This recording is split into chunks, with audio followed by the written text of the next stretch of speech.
मित्रांनो, आपण जेव्हा मंदिरात जातो तेव्हा देवाला प्रदक्षिणा नक्की घालतो, पण प्रदक्षिणा ही फक्त चालण्याची क्रिया नाही, तर ती आपल्या जीवनाच्या केंद्रस्थानी देवाला ठेवण्याची एक साधना आहे.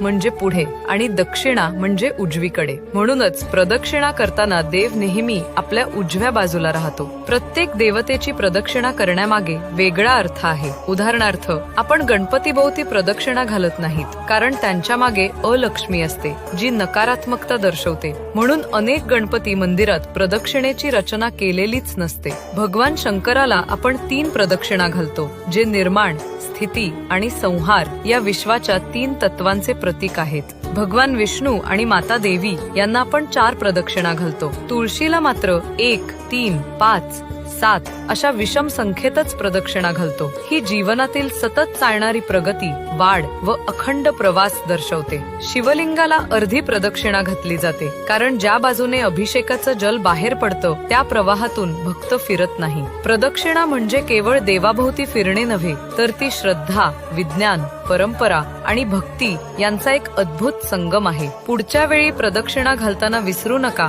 की तुम्ही फक्त देवाभोवती फिरत नाही, तर तुमचं संपूर्ण जीवन देवाभोवती फिरवत आहात.